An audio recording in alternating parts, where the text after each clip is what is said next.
Jai Shri Radhe. Na ką, vakar buvau Vrindavane, turėjau tokių apmąstymų, pasidalinsiu. Vrindavanas patapęs yra miesto jau, ne kaimelių. Ir jau vietiniai šneka, kad ten 500 000 gyventojų gyvena. Ir sako, kai korona prasidėjo, kai miestas pradėjo uždarinėti, kokie 200 000 žmonių atvažiavo iš aplinkinių miestų ir po to jau nieks nebeišvažiavo. Ir taip Vrindavane padidėjo 200 000 žmonių. Taip vietiniai šneka. Ir kai sakyt, tas labai jaučiasi. Asmeniškai tai, manas tai labai sunku Vrindavane būti. Dvasinė ta dimensija be abejo yra, bet materialus aspektas jau tampa nebepakeliamas. Tampa nebepakeliamas normaliam buvimui tenais. Tai visų pirma, begalinis užterštumas. Praktiškai visada, kada aš iš ten grįžtu, skauda galva. Skauda galva nuo užterštumo didelio. Tiek išmetamosios dujos, tiek dulkės. Antras dalykas yra triukšmas. Pastovus pipinimas. Trečias dalykas yra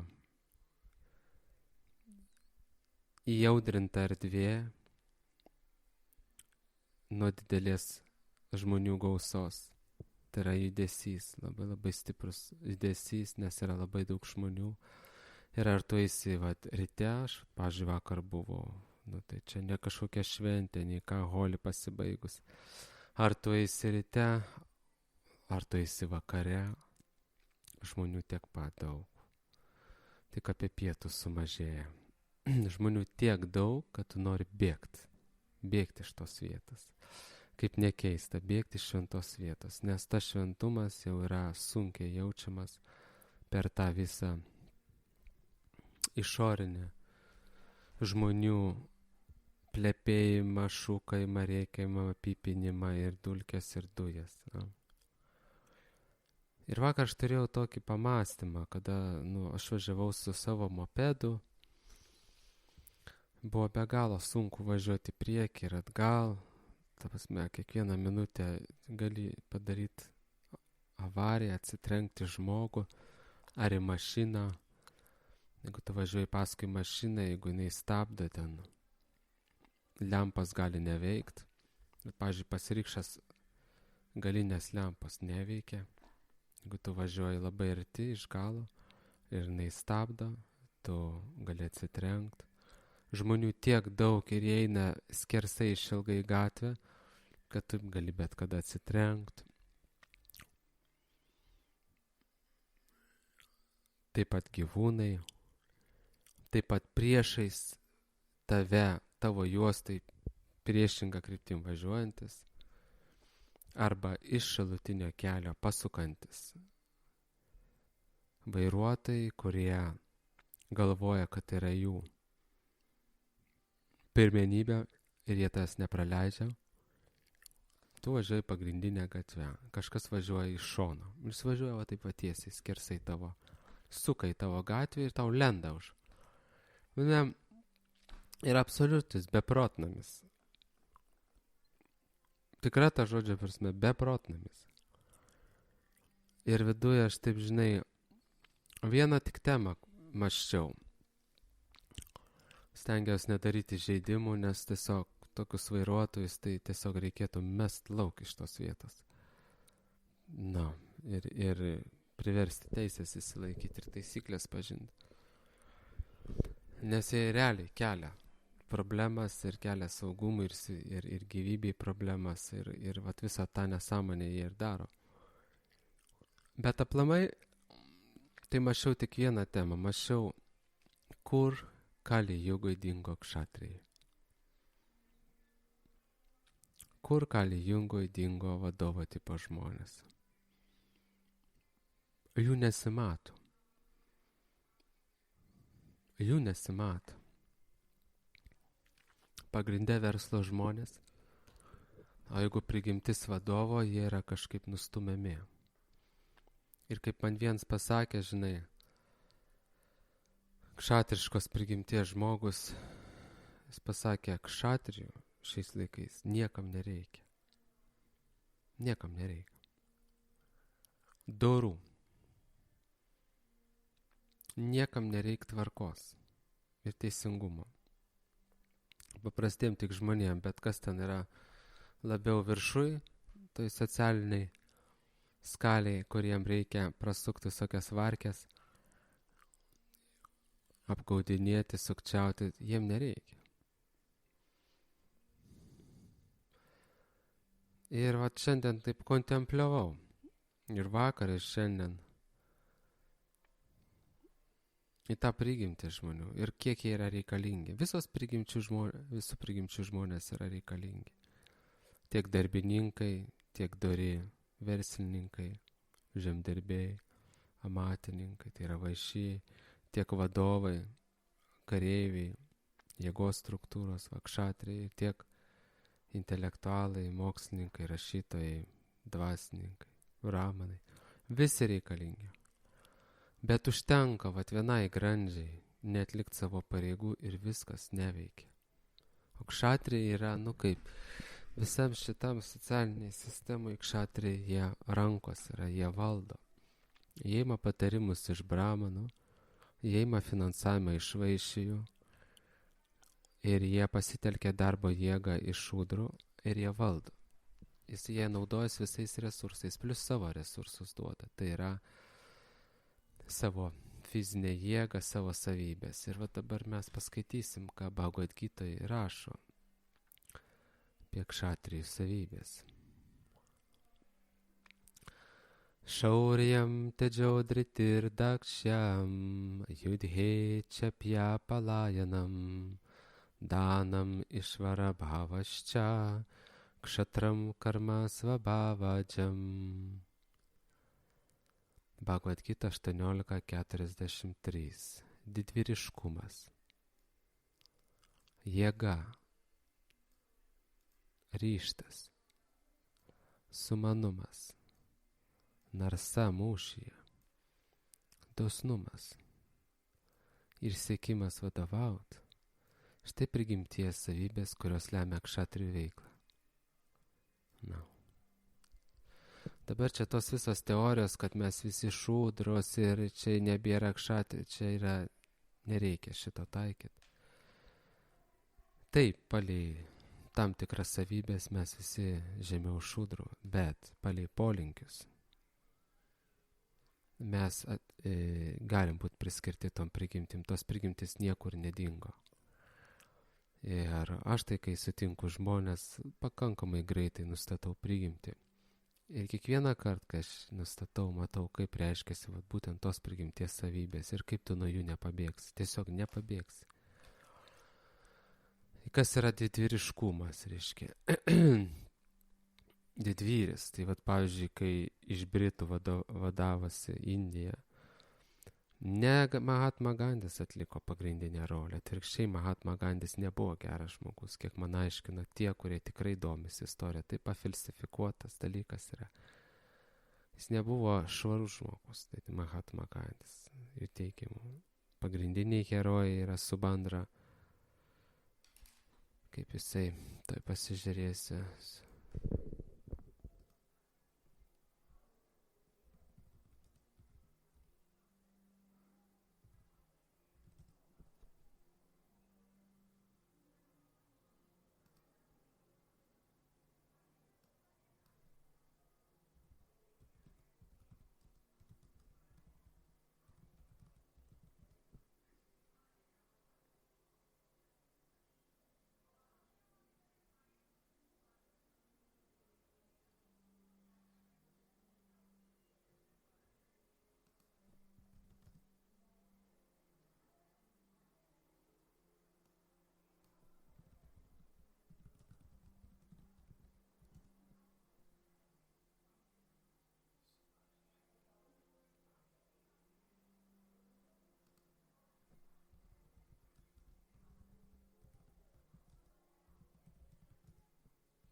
Kalkutos aerouostas pavadintas jo vardus. Subhash Chandra Bose. Subhash Chandra Bose buvo herojus, kovėsis už Indijos nepriklausomybę. Ir daug kitų, bet jų nerasi. Kai įvedė Google, kas yra, kaip sakyt, už Indijos laisvę, kovotojai pagrindiniam 10-uke. Jisai 7 vietoje, nors jisai buvo žymiai daugiau padarė negu Mahatma Gandhis.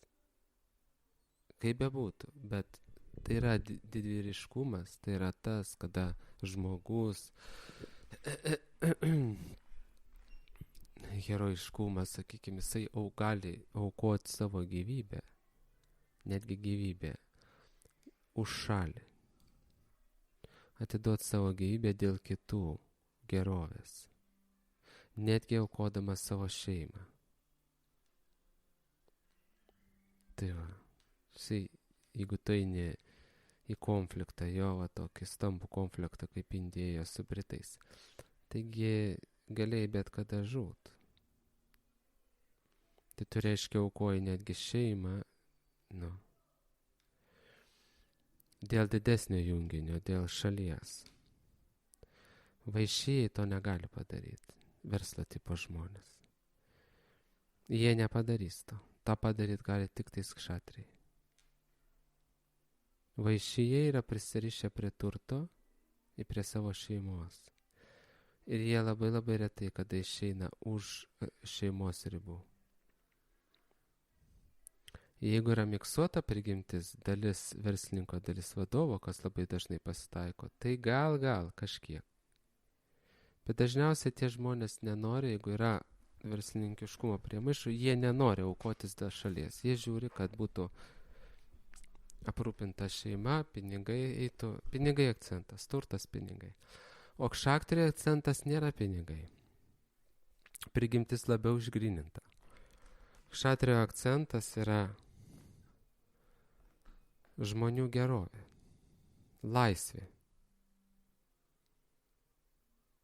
Jisai geriau bus laisvas ir mažiau pinigų turės, negu daugiau pinigų turės ir bus vergas. Jis netiduoda savo, kšatriai labai mėgsta nepriklausomybę. Jie nemėgsta, kai jiem vadovauja. Jie patys nori vadovauti, parašytas siekimas vadovauti. Taip. Jie gali paklūsti tik tam, kuris savybėm aukštesnis už juos, o jie tą labai greit pastebi. O jeigu vaišės apsiteršęs, dar neapsivalęs, tai jis net ir savybėm aukštesniam nenori paklūsti. Bet kšatrio, gera savybė, didvyris. Visi didvyriai istorija, jeigu paimsi, ten buvo kšatrio natūra, ten nebuvo verslininko natūra ar darbininko natūra. Ten buvo, kiekviena ta natūra, jinai yra aukštesnė palei savybės. Reiškia, kiekvienoje natūrai yra vis labiau ir labiau daugiau gerų savybių. Kšatriai, jie gali aukoti savo turtą, savo šeimą, savo gerbuvį, visą savo komfortą dėl laisvės, dėl nepriklausomybės, gindami kitą. Verslininkas nėra suinteresuotas ginti kitus. Retai. Jis suinteresuotas ginti savo verslą, savo struktūrą. Bet kšatrijas, pas egoistiškumo mažiau, jo sąmonė dar labiau prasiplėtus, jis gali ginti visą valstybę, gali ginti, reiškia, kontinentą, šalį ir aukoti visą kitą. Ir dėl to tokie žmonės yra labai vertinami, bet jų vis mažiau ir mažiau iškrenta, kaip ir tų deimantų vis mažiau iškasama. Taip, toliau jėga. Be abejo, kšatriai turi didesnę jėgą negu kitos prigimtis. Fizinė jėga turi didesnė. Dažniausiai negu kitų prigimčių atstovai. Tai jie eina, tikri kšatriai eina į specialiasias pajėgas, į kovos menus, į vadovavimą, į valdžią, į politiką, kur vadovavimas apima ne šiaip ten 100 žmonių gali apimti, bet jie gali vadovauti visai šaliai. Jokių problemų nėra. Ir kaip atsifiltruosi, jeigu žmogus yra vaišiškas, verslininkiškas, ir turi kažkiek tai kšatrijo priemaišų. Jisai nenueis į specialias pajėgas, nes ten atlyginimas mažas. Vaiščiui svarbu pinigai. O kšatrijas už labai mažą atlyginimą dirba. Jų atlyginimai nėra dideli. Taip juos atfiltruoja, kad būtų grinai pašaukimas. Na. Ir jėga, paimkim sportininkus, visus kovos menų atstovus. Tai vat, pas juos yra fizinė jėga, pas juos yra didelė. Didesnė už bramanus, už vaiščius, už šūdras. Ji didelė yra. Ryžtas. Nu. Kšatriai yra labai ryžtingi. Jeigu jis turi tikslą, jisai sieks atkakliai, gali būti net iki gyvybės praradimo gali siekti. Sumanumas. Kšatriai turi gerą strateginį mąstymą, pastebėjau. Pas jie spontaniškai, jie mąsto strategiškai ir jiem natūraliai taip gaunasi. Bet ta strategija gali apimti ne tiek, kad jų vieną darbovietę, gali apimti šalį. Labai labai geras strateginis mąstymas. Strategija, taktika. Psichologija domisi, nes valdyme reikia psichologijos. Kaip tu galvoji valdyti žmonės, jeigu tu nesuprasi jų psichologijos. Narsa mūšyje, jau ko, bet jau iš kšatrijo baimės, be baimiškumo netimsi. Jeigu žmogus kšatriškas, jis yra sukurtas visatoj kovot. Kovot ir siekti teisybės, globot kitus žmonės, aukojant viską, absoliučiai netgi savo gyvybę. Tai yra švarus kšatrijo pradas. Ir dėl to, pavyzdžiui, vaišyje turi daug baimė, žymiai daugiau baimė. Darbininkų klasė to labiau. Bramanai turi dar mažiau baimės negu kšatriai, bet jie nėra kovotojai. Jisai gali dėl teisybės, dėl žinių išsaugojimo prarasti gyvybę. Net nekovodamas. Kšatrijas dar kovos. Bramanas negali net nekovoti. Ir jeigu kšatrijo jėga yra fizinė, tai bramano jėga yra dvasinė. Ir psichinė. Jie kaip ir neina muštis, bet jie gali su mantrom. Vediniai bramanai su mantrom galėdavo nukaut. Arba iš vis nesikaudavo. Sakydavo, okei, žinai. Nesikiždavo. Grobdavo kažką žemę, jie neprieštaraudavo, nes jie neidavo kovoti. Tai jeigu, pavyzdžiui, vaišė sumanumą panaudoja produkciją gaminti, pinigiuką daryti, sumanumas. Tai kšatrijas sumanumą naudoja gint silpnesnį, globoti šalies gyventojus, vesti šalį į priekį, kelti ilgalaikius tikslus, strategijas, ginti nuo agresorių. Pagal Gitą išvardina agresorius tie, kurie bando pagrobti žemės, moteris, padegėjai ir taip toliau. Jie nuo tokių grįžta. Jie įteisina teisingumą. Pats kšatrius yra labai stiprus teisingumo jausmas. Ir jie nebijo prarasti gyvybę dėl teisingumo, kovos už teisingumą, už šalių gyventojų gerovę. Tai yra labai šaukštas charakteris. Tai yra mažiau savanaudiškumo. Jeigu tu nebijai prarasti gyvybę dėl kito, reiškia savanaudiškumas yra apvalytas. Dosnumas.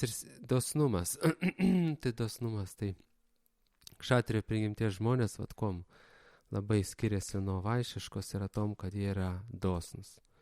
Jie daug gali aukoti ir mažai pasilikti. Vaišės visą laiką savo pasiliks daugiau negu aukos.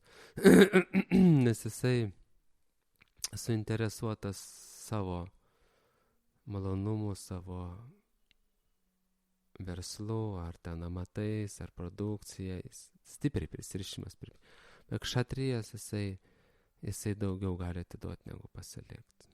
Kad tik kiti būtų patenkinti. Dėl to vaišėm neduodavo valdyti. Dėl to, kad vaiščiai, jeigu tu valdai, iškart įsigali korupciją. Ir teisingumas naina į antrą planą. O taip kaip yra dabar. Dabar žemę valdo vaiščiai.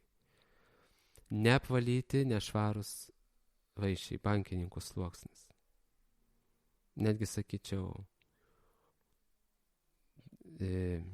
apsiteršia stipriai. Ir mes matom, kas čia vyksta ir kur link vedama. Nu. Ir tas persilaužimas, kada buvo paimtas po biškį juk valdžia į verslininkų šitas rankas, po biškį vyko, einant kalijugai. Ir kšatriai paliko tik tai samdomi. Ir dėl to dorų šatrių nereikia, nes jų nepapirksi ir tu jiem nepaaiškinsi, ką daryti. O nedori kšatriai, kurių pilna privėsi, tai juos paperka turtingieji ir jie iš valdžios institucijų šneka, priminėja įstatymus, dalyvauja valdyme, politikoje papirkta. Kas įdomiausia, kad vaišijas doras, jisai labai labai daug gali padaryti. Jis gali labai daug paremti. Ir nuo jo priklauso, kaip produkcija. Visi amatai, visa gamyba yra vaišijų. Žemdirbystė yra vaišijų sluoksnis, tai yra prekyba, amatai. Bet jie turi būti kontroliuojami. Nes jų godumas pinigam priverčia juos dažnai į kairę į dešinę nueiti. Kšatriai imdavo, man atrodo, 1/6 produkcijų, 1/6 nuo pelno vaišijų, 1/6 paimdavo į savo iždą, kad turėtų kariuomeniai saviem patiem išlaikyti. Kšatrių sluoksnį ir paremt bramonus. Bet toks kšatrijas, jisai galėdavo paguldyti savo galvą dėl vaišių, dėl šudros, dėl gyvūno, dėl beleko, dėl bramono. Jie imdavo, jie neidavo dirbti, nes kšatrijas jis negali eiti verslą daryti. Jį užknis, jis negalės apgaudinėti. Vaišiai mėgsta apgaudinėti. Jam jisai, kartais net nebenorės smulkintis dėl kažkokių ten centų, dėl sutaupimo kažkokio, jis paleis, atiduos ten tas prekės, eis geriau kažką pavadovauti. Nebent yra mikso natūra, kšatrijas su vaišiu, tai jie tada labai stipriai verslą nešasi ir arba į vadovavimą eina, bet ten turi būti vis tiek tada kažkokius taip nauda finansinė. Ir va tas siekimas vadovauti, jis yra pas jos natūrai, jie turi ir psichinę energiją vadovavimą, ir fizinę energiją, ir intelektą. Ir jie vadovauja didesni kšatriai mažesniem, ir po to vaišiem, ir šudrom, bet ne bramanam. Bramanai visais laikais išlikdavo nepriklausoma sluoksnis, absoliučiai. Jie nei atlyginimų gaudavo, nei jų kažkas tai kontroliuodavo. Dori kšatriai eidavo patarimo pas bramanus, dori šudros, dori vaišiai eidavo patarimo pas bramanus. Jeigu bramanas savybės turėdavo. Dabar vėlgi bramanai yra labai labai stipriai degradavę daugumas. Ir vėlgi po tų nešvarių vaišijų įtaką dirba, kūrė sudėtingus dalykus negeriem tikslam. Ir galima atsiminti tą pačią Hitlerio ar Stalino laboratorijas, kur dirbo ištisos masės mokslininkų, tai yra bramaniškų polinkių žmonių. Jie dirbo ir kūrė naikinimo ginklus, koncentracijos stovyklas, taip toliau, bombas, taip toliau. Tai problema yra, kad visi sluoksniai yra stipriai papuvę, labai reta sutikti švarų bramaną, dorą žmogų, intelektualą, dorą vadovą, dorą verslininką ar dorą darbininką. Su darbininkais mes irgi žinom, kad yra problemas. Tai geria, tai rūko, tai žodžio nesilaiko, tai apgaudinėja ir taip toliau. Tai va dabar grįžkime, čia aš trumpai nenoriu eiti labai stipriai į plačiai, kiekvienas beje, tas sluoksnis turi savo stipriasias savybės, Galiu dar paskaityti apie vaišijus, nes juos lėčiau. Kriši gorakšya vanidžam, vaishya karma svabhavajam, paricharyatmakam karma, šudrasyapi svabhavajam. 18.44. Žemdirbystė, karvių globa, prekyba – tai veikla būdinga vaišių prigimčiai, o šudrų pašaukimas tai fizinis darbas ir tarnystė kitiem. Tai prekyba, žemdirbystė ir, amatai skaitėsi toks pusiau šudriškas, pusiau vaišiškas, bet vaišės jisai ne tas, kuris eina karvę melžt. Karvę melžia dažniausiai šudra arba laukuose dirba šudra. Vaišė yra tas, kuris suorganizuoja prekybą, žemdirbystę, karvių globą, organizuoja. Po juo dirba, aišku, jisai pats išmano tos dalykus, bet jisai, va čia irgi aš kai konsultuoju, jeigu žmogus vaišiškas, jis sako, aš ten einu supratyti tapetus klijuoju, ten dažau sieną, statybėse, sakau, čia yra šudriška veikla. Pagrindė. Vaišyjas jisai, jeigu jis vien tik fizinį darbą dirba kažkokią amatą, tai jis nebus patenkintas. Jisai, jam reikia, jo intelektas yra daugiau apima negu fizinį darbą. Jis mėgsta komandą, susirinkti tokie žmonės ir ta komanda dirba po jo vadovavimu. Jisai daro sandorius, jisai su klientais bendrauja, jisai struktūrą plečia, bet jisai negali tokio masto daryti kaip šatrės. Jis negali apsimti šalies ir jis negali paaukoti savo šeimos, savo gyvybės dėl šalies, jisai negali tiek labdaringai gyventi ir taip toliau. Tai yra specifinė prigimtis, yra skirta akumuliuoti turtą, produkciją, daryti pinigą. Bet jų savybių irgi kiti neturi. Nors sakoma, kad aukštesnė prigimtis gali žemesnių prigimčių darbą atlikti, bet sunku. Tu nuvesk šatrį į prekybą, karvių globą ar žemdirbystę, jisai tikra šatrė, jisai neužsipildys, jis mesta veiklą. Tai tai yra, jie savo atlieka rolę ir tai yra labai svarbi rolė, kad nesusidarytų įspūdis, kad aš čia kritikuoju. Dedu, supranti, visos tos švarios prigimtis jos yra labai labai svarbios. Arba bent jau apvalytos.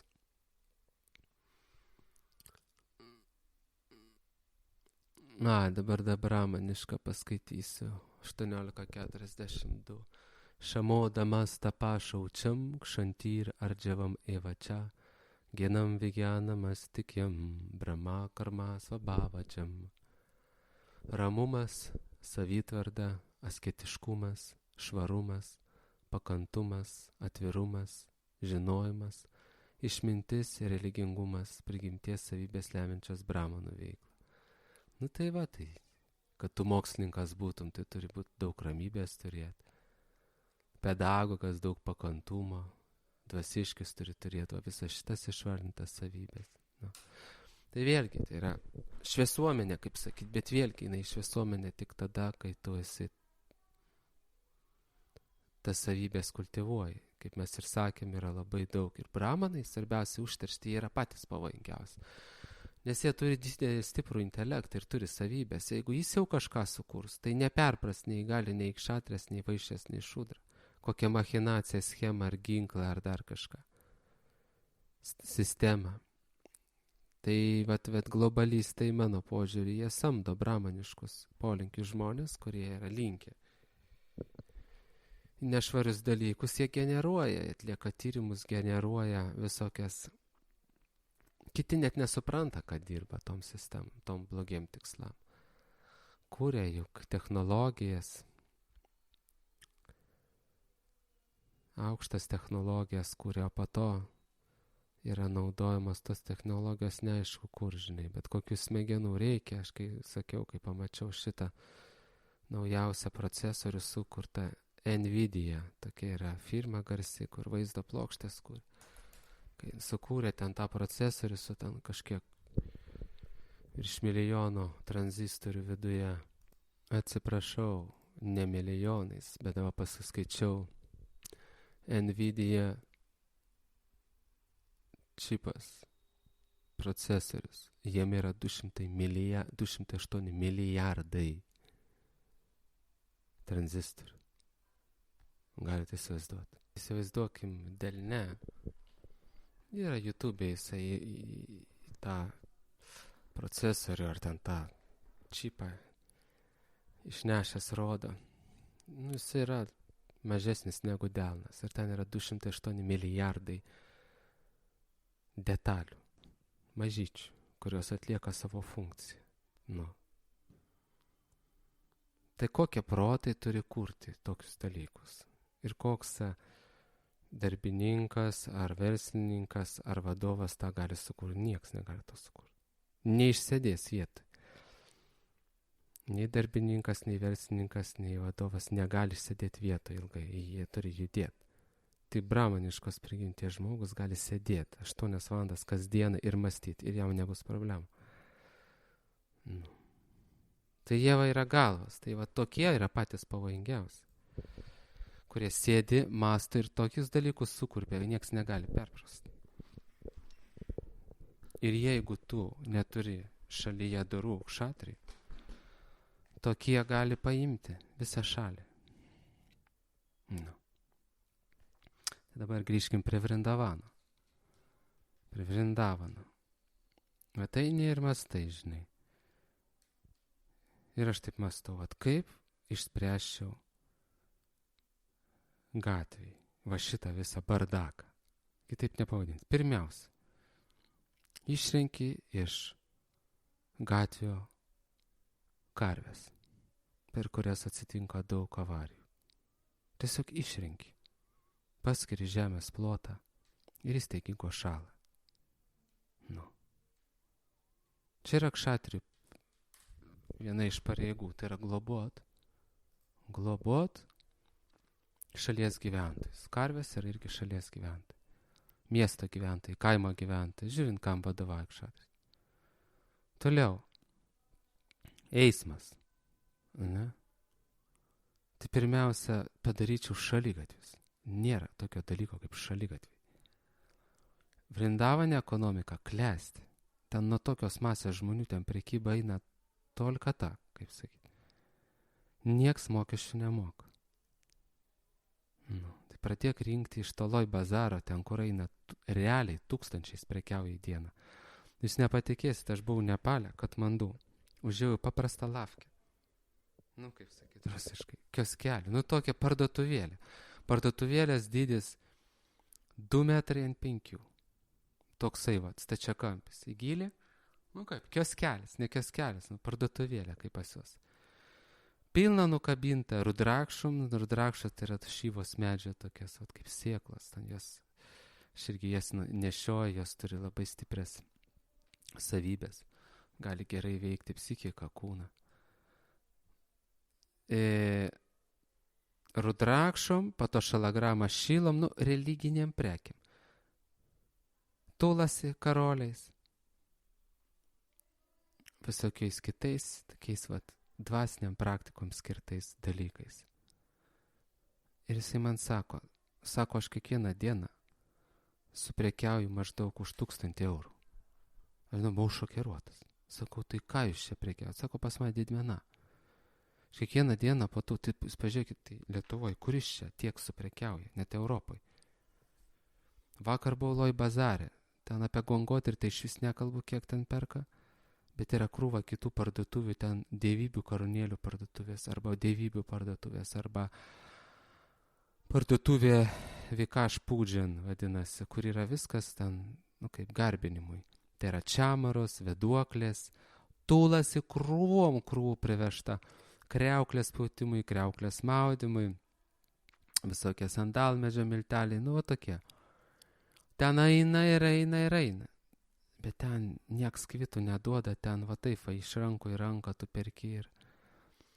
Tai dabar tu padaryk, kažkokį paimk, ten 5 procentus ar kažkokį tai mokestį paimk nuo viso šito. Iškart į biudžetą kiek pinigų ateis, padarys to šaligatvius. Ir atskirsi, po to padaryk to šaligatvius tokius, kad ten būtų kokios nors turėklai horizontalus, kad žmonės nelystų į tą gatvę, nes tu kai važiuoji tą gatvę, tai labiausiai ką gali atsitrenkti į žmogų, nes būna žmonės eina vidury gatvės, tiesiog priešai tave ir tu tiesiog tarp žmonių, taip kaip tarsi kėgliai sustatyti, tarsi jų turi išlaviruoti. Tai gerai, tu važiuoji ten su kokiu mopedu, o kas važiuoja su mašina? Aišku, jeigu ten kažkas kažką partrenkia, užgauna, ten nieks daug nežiūri. Žinai, kaip sakyt, kai yra skrusdėlių, kokie milijonas skrusdėlių, tai jos kai lipa ten, kad kokia 10 žūsta, tai ten nieks nekreipia dėmesio. Tai tu atskirk, elementarus dalykas, atskirk mašinų judėjimą nuo pėsčiųjų, taip kaip Europoje. Ir jau, kad ten nelystų tie indusai į gatves, daryk dvigubai platesnius šalygatvius. Ir dar pastatyk kokie, supranti, išilginius tuos kokius barjerus, kaip prie Gangos Haridvare, kad į tą Gangą nepristų toliau. Ir viskas. Ir pastatyk policininkus, kurie reguliuotų. Aš ten vakar važiuoju, viens kits policininkas, kažką ten biški pamojuoja ir viskas, jis eina. Nes jis nemotyvuotas, nes jo atlyginimas vergiškas ten turbūt. Plius karštis, netoli 40, o pas jį batai, odiniai, kelnės ir dar marškiniai. Tai tu pasiūk, kaip padaryk vasarinę kažkokią aprangą policininkui, pastatyk budelės su kondicionierium, kad jisai įeitų, galėtų, kaip pasakyti, atsišaldyti, atsivėsinti per pertraukėlės. Pastatyk jam kokį sulčių aparatą, žinai. Ir kasdieną skir po kilogramą vaisių, kai jisai sulčiais įspaudžia. Kažką tokio. Nieko. Tai aš galvoju, tai ką veikia šitie vadovai? Ką jie veikia? Čia yra bardakas. Visi spjaudas nuo to bardako. Tai va, aš, kaip pasakyti, po to dėl tų žmonių srautų, tai aišku, čia jau nieko nepadarysi. Čia jau nieko nebepadarysi, jau tų žmonių, kad baktų daugėja, tai gerai, bet bent jau atskirtų. Ir, kaip pasakyti, labai gerai, kas padaryta jau į centrą, tų neleidžia šitų benzininių rykščių. Ir degalais varomų rykščių, tai viški pagerėjo, bet vis tiek užterštumas dar baisus. Be abejo, kažką tai priimčiau, turbūt bauduočiau labai stipriai tuos, kurie pardavinėja teisės, pastatyčiau policininkų, kurie stebėtų eismo taisyklės ir tiesiog baustų vieną pakį, važiuoji be šalmo, bauda, nerodai posakių, bauda, važiuoji priešais juostą, kaip jie būna, tu važiuoji ir priešais tave atvaro, džipas koks, supranti, kur tu tave nutrenktų kaip pukelį. Va tokius va. Tikrinčiau, ar turi teisės, mažinčiau tą teisų nupirkimą ir technikinį įveščiau. Kas 2 metus. Nežinau, ar ten įvesta, bet aišku, viskas su korupcija praeinama. Nes ten pusė transporto garantuoju iškart iškristų, nepraeitų jokios technikinės. Nes rykščios, kurios važiuoja ten jau ir ne centre, bet prie centro, taigi ten eina juodi dūmai. Ir viskas, čia tiesiog gali sutvarkyti, kai pradėtum bauduoti, per pinigus vakirst, ką labiausiai bijoma, viskas. Visą miestą išstatyčiau šiukšlių dėžės ir bauduočiau tos, kurie mėto šiukšlės. Viskas, policininkam pakelčiau 2 algas ir dar sukurčiau komandą žmonių, kurie tikrintų policininkus, ar jie ima kyšius. Tada visi bijotų to kyšių imti, nes policininkai jie yra ką? Jie yra kšatriai, bet jie yra paperkami, jie yra degradavę kšatriai. Ką be padarytum, gali duoti policijai kyšį ir tu būsi, kaip pasakyti, atleistas. Ir aš vakar važiuoju, kosiu nuo to dulkių, ten čiaudėju, vos kvėpuoju ir baisiniam strese. Ir va mąsčiau tom temom, kur yra kšatriai. Ir po to man į klausimą atsakė. Vienas vietinis pradžiabasis parduotuviai, užėjau, tokia gera parduotuvė yra prie Loj bazare, Gauranga incense vadinasi, Gaurangos smilkalai. Tai yra turbūt viena iš nedaugelio parduotuvių, kur dirba sąžiningas žmogus, ten jie gamina aliejus, gamina savo smilkalus, turi savo kamfarą ir turi labai gerą sandalmedžio pastą su šafranu, kur gali aukoti ir dėti savo ant kaktos. Labai labai švari, be chemijos, nes taip nusipirki paprastą sandalmedžio pastą, uždedi ant galvos, tai griaužia odą ir negali nusiplauti. Iškai chemijos yra. O tą uždedi, vėsina, negriaužia ir greit ir nusiplauna. Tai dievybių garbinime labai gerai. Nu, tai nesvarbu, žodžiu, aš pasižiūrėjau ir pasakė, sako, Vrindavanas tapo toks galvos skausmas tapo, kad sako, iš vis, sako, nu, nebeįmanoma, žinai, pats vietinis žmogus. Ir jisai sako, yra tokia korupcijos lygis, ir jis sako, va šitų valdininkų, kurie čia Vrindavaną valdo, Madhūrai, taip, toks korupcijos, sako, niekas nesisprendžia. Nu, kažkur tai pinigai išeina surinkti.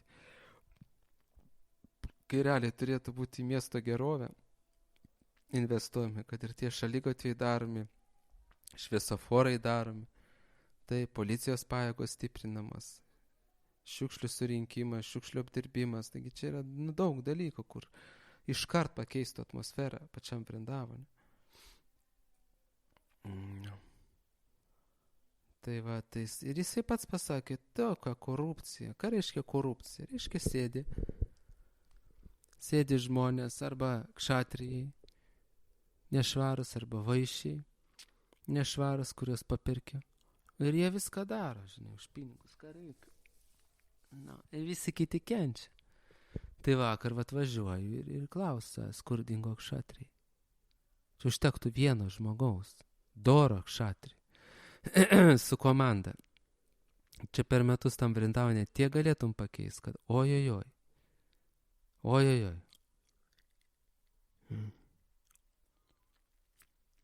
Tai aš tai iš vis, ben būna Loj bazarė eini su motociklais važiuoja, su mopedais, aš iš vis neleisčiau važiuoti. Tik tiem, kas turi parduotuvėlės, kad prekės prisistatytų. Nes tai realiai yra kaip prekybos rajonas. Tai net negyvena, gal ir gyvena. Šalia kažkur aikštelės prie Mūnos daryti, nežinau, bet ten yra baisu, eini tom gatvelėm, pilna žmonių ir dar tarptų žmonių, kaip sakyt, brenda, įrėsi motociklas koks nors. Nu, siaubas. Yra ir kitų šalių praktika, aš taip tik spontaniškai pašnekėjau, bet kad taip jaučias, kad nėra rankos, žiauriai jaučiasi. Tai ir klausiu, kur kšatrijai dingo. Dabar kas gali prikviesti kšatrijai į žemę?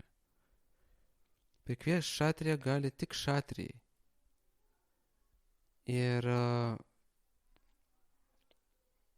šeima kšatrijų, darbinga, gali prikviesti darbingą kšatriją.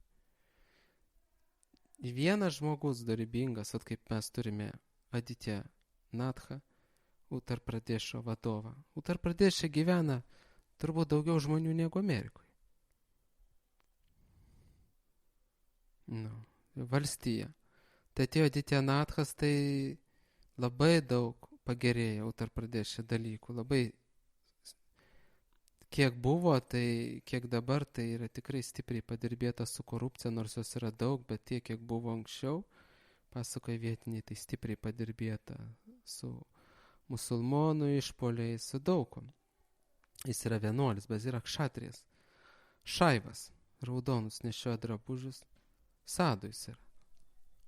Ir atėjo jau antrą kadenciją eina Narendra Modis, o ten yra brahmanas su kšatriškom priemaišom. Jis irgi yra sadų vienas ir šeimos neturi, dirba ten po 15 valandų dėl šalies. Yra Aditya Nathas. Tai va tie du dar saugo Indiją. Bet jie vėlgi, kaip tas man parduotuvės, jis sako, jie yra tik po vieną, ten jie su savo partijom, bet tai kiek yra žmonių, kokios struktūros. Taip sakant, ta Kali Jugos, tos piktžolės, jų yra tiek daug, kad jeigu kokie gražus augalėliai išdygsta, tai jos stengiasi jos suvalgyti. Tai va dabar mūsų ta vaišnavų kultūra, jinai yra, kurią propaguojam, jinai yra labai svarbi žemės ateičiai. Jeigu tu pats praktikuoji, meldiesi Dievui, tai tavo šeima ir ateina irgi atitinkamai švaresnės asmenybės. O jeigu tu dar prieš pakviesdamas vaiką padarai viską taip, kaip šventraščiai rekomenduoja, tai yra kartoji šventą vardą tą dieną, tai po to pradedi tą vaiką dvasiniai tokioj sąmoniai, tai tuo labiau ateis švaresnė asmenybė. Be abejo, gali ateiti ir visokių, kaip pas Prabhupada šeima juk atėjo. Irgi tokių sūnų, kurie po to įskonai teismą davė ir norėjo Prabhupada sukauptą turtą pasiimti. Visko gali būti, bet visumoj daugeliu atveju tai švari asmenybė. Po to ta viena švari asmenybė gal taps toks kaip Narendra Modis, kaip Adityanatkas, Jogi Adityanatkas vadinasi. No. Ir jie pakeis milijonų žmonių gyvenimus, kaip dabar daro šitie du žmonės. Jie keičia milijonų žmonių gyvenimus. O galbūt ateis tokia būtybė, kaip neminėsiu vardų, pasaulyje mes turim tokių šalių lyderius, kuris skriaudžia kitus milijonus. No. Tai vat yra apie ką pamąstyti kartais tavo gyvenimas ir tavo sukurtas produktas, sakykime, pakviestas ir išaugintas vaikas, tai yra vis tiek, kad ir kaip skambėtų, tai yra įnašas, taip, produktas visuomenė, įnašas, dovana. Tas viens vaikelis, kuriam tu užpakalį valiai, žinai, ir nemiegoji naktimis, jisai po to gali keisti milijonų žmonių ar tūkstančių žmonių gyvenimus. Ant kiek yra svarbu savo gyvenime tą praktikuoti. Ir ant kiek svarbu yra skleisti tas žinias, kad žmonės po biškį atsibūstų, atsipeikėtų ir suprastų, kad čia, žinai, vaiką reikia planuoti, reikia melstis, tu negali apsvaigęs nuo alkoholio, ten dulkintis lovą ir po to gimsta vaikas ir jau džiaugiasi, kad vaikas atėjo. Nu, tu ne šitaip, net gyvuliai santykiauja neapsvaigia. Žmonių lygis yra dar žemesnis negu gyvūnių. Nu. Tai va, tai jeigu mes tą žinią skleisim, patys savo gyvenime taikysim, tai yra tikrai, tikėkime, šviesesnio rytojaus, galime tikėtis. Bet jeigu mes netaikysim tų, kaip mes sakėm, vedinių žinių ir tos vedinės kultūros nekultivuosim, tai mes nesitikėkim jokio geresnio rytojaus. Ir kai sako, jeigu tu nori padaryti įnašą į šią žemę, tai pirmiausia savo gyvenimą koreguok. Ir tai, kad tau pasiteisint, dalinkis su kitais, dalinkis. Nu. Tai yra labai svarbu, tada mes galim tikėtis gerų palikonių ir tie geri palikonių sukurs geresnį ateitį, juk jie eis į pozicijas. Jie eis į visas pozicijas, tiek politikoje, tiek ekonomikoje, tiek švietime, tiek sveikatos sistemoje, tiek teisingumo sistemoje. Jie eis. Jeigu jie turės tvirtą vertybinę skalę, jie padarys kažką. O jie turės tvirtą vertybinę skalę, tvirtas vertybės, jeigu tu turėsi kaip tėvas ar mama tvirtas vertybės. Nes šiais laikais, kad kažkokį teisingumą įvykdyti jau ko, bet baimės turi neturėti. Turi turėti labai stiprias vertybės. Ir remdamasis į tas vertybės turi išgyventi ramybę. Ir bebaimiškumą. Nes kai žmogus turi vertybės, jisai į jas remdamasis į savo vertybinį pamatą, jisai nurimsta. Jisai baimė nueina. Net jį kai kada ir atakuoja ar puola. Tai va, tai ką mes galime matyti, žinai, iš to Vrindavano, kad Kali Juga labai stipriai bando apgaubti ir šaknytis.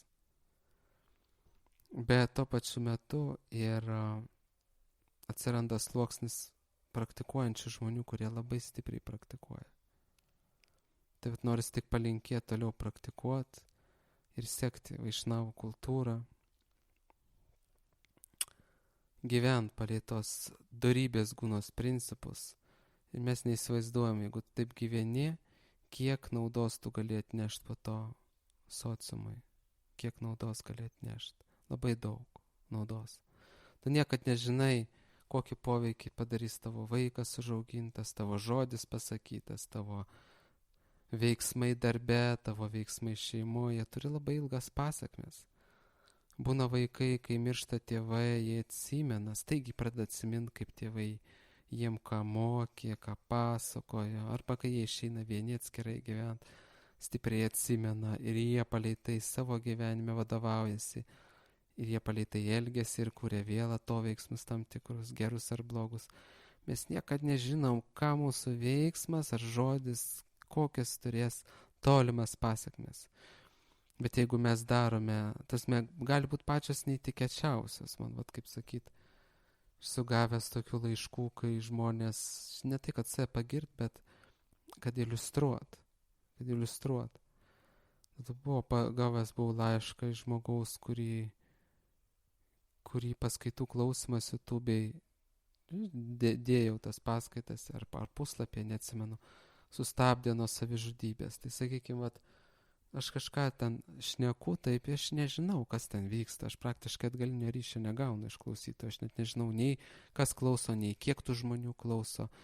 Nieko ten.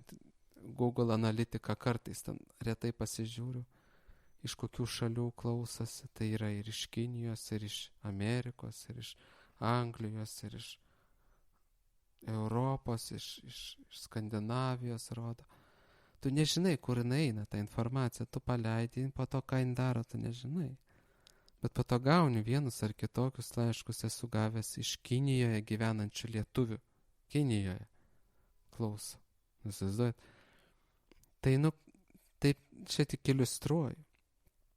Taip, kad mūsų kažkoks geras veiksmas, gera intencija, jin gali labai daug ką keisti, bet svarbu daryti. O ten jau rezultatą lems Krišna. Ir tas rezultatas, kaip ir sakau, gali būti labai labai neįtikėtinas.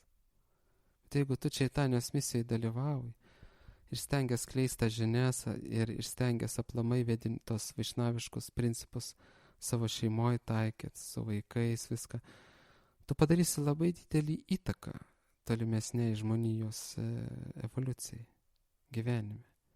Ir kai daug tokių žmonių darys įtaką, tai įtaka stiprės. Nes labai greit mes galim pastebėti, labai greit demoniškai įtaka stiprėja. Tiesiog, kodėl jinai labai greit stiprėja? Dėl to, kad jie mato, kad labai greit žmonės bunda. Yra tam tikros planetos atėjusios, poveikį daro. Yra labai stiprus prabudimas vyksta. Jisai nevyksta toks greitas, kaip mes norėtume, bet jisai vyksta. Netgi jau ten labiausiai apsisapnavę žmonės jau būna, mano nuostabai, jau kažką tokio pasako, žinai, gal čia tas tą daro, ta sistema tą daro, ta partija tą daro, jau traškanas, kaip sakyt, iš tų akių lipa lauk, krenta. Kur būdavo neįmanoma įtikinti. Kai buvo su korona, neįmanoma įtikinti, dabar tyli žmonės, supranti? Jau niekas nebešaukia, aš esu educated, vaccinated. Ja. Dėl tam tikrų partijų veiklos, kur buvo labai dideli pasiekėjai. Dabar jau mato, kad čia kenkimas vyksta, supranti? Tyliai jau, supranta, bunda. Bet ne tokiais kiekiais, nes televizorius daro savo įtako televizorininkų, kurie turi savo sadaną ir kasdieną tą sadaną atlieka, tai yra prie televizoriaus prabūna. Jų yra daug. Tai vyksta karas ir jeigu norint tą karą laimėti, iš tikrųjų vyksta karas. Informacinis karas, iš tikrųjų. Informacinis. Teorijos viena kitą bando griauti. Reikia tapti stipriu savo pasaulėžiūrai, savo teorijai. Gyvenimiškai ją pritaikyti ir tada jau kai kalbėsi, tai jėgais, nes kalbėsi iš patyrimo. Tu vegetaras esi daug metų, tai tu gali šnekėti. Skersai išilgai apie tave tą ketarizmą. Jeigu tu esi blaivininkas, tu gali kalbėti labai išsamei apie blaivybę, kokią naudą duot. Jeigu tu stengiasi kontroliuoti seksualinį gyvenimą, tu labai gali stipriai šnekėti, ką reiškia seksualinė energija, kokia jinai jėga turi. Jeigu tu meldiesi kasdieną, tu gali labai realizuotai šnekėti, kodėl melstis yra išmintinga. Jeigu tu jauti Dievo poveikį savo gyvenime, tu gali apie Dievą irgi šnekėti. Apie karmą, apie reinkarnaciją, viskas nuo tavo patirčių priklauso. Žmonės intuityviai klausos, ypatingai tą, kaip Prabhupada sako, yra nekalti, kurie tiesiog yra suklaidinti. Jie nėra ateistai, jie nėra pavyduoliai Dievo, jie tiesiog yra, kaip Prabhupada vadina, nekalti žmonės, tiesiog suklaidinti. Jie, tokie neįtiki, gal vidui biški tiki, bet jie neskiria tam laikui, nesusimasto. Tai va, kai su tokiais šneki, realizuotai šneki, jos paliečia. Nes jie giliai viduje jaučia, kad yra teisybė. Tai va, jeigu mes norim keisti ateitį, tai bandykime kuo daugiau implementuoti, integruoti, kaip sakyti, savo gyvenimą vaišnaviškų praktikų. Ne tik dvasinių praktikų, bet ir sveikatos srityje, psichologijos srityje. Taip. Kitose srityse. Ir dalinkimės. Ir tai veiks. Va. Ir ateis laikas, kai atsiras ir tų kšatrijų, kurie ateis kažką gero nuveiks. Nes dabar tikrai labai jų trūksta. Labai labai trūksta. Visų prigimčių žmonių švarių trūksta. Bet kšatrijų ypatingai trūksta, mano manymu. Radė.